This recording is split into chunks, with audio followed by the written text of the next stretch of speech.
میرے بھائیوں، جب بھی خدا آپ کو کہیں جانے کو روکے تو آپ رک جائیں۔ یرمیہ نبی نے یہودا کے لوگوں کو مدت بار انہیں منع کیا کہ وہ مصر نہ جائیں، لیکن وہ اپنی بدی پر اڑے رہے، وہ اپنی ضد پر اڑے رہے اور وہ مصر میں گئے اور وہاں اسیر ہوئے، تباہی ان کا باعث بنی۔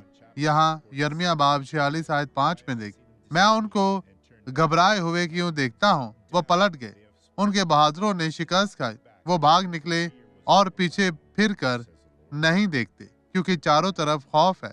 خداوند فرماتا ہے، میرے بھائیوں، جب بھی خدا اپنے کلام کے ذریعے آپ سے بات کرتا ہے، جیسے کہ وہ کہتا ہے، فوراً کرے، شک کی جگہ مت چھوڑے۔ خداوند آپ کو برکت دے۔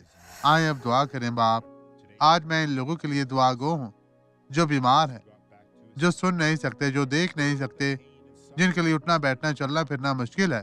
میں تمام بدی کو مفلوج کرتا ہوں، شیطان یسوع کے نام میں ان کی زندگی سے چلا جا، اور آپ کہیں آمین۔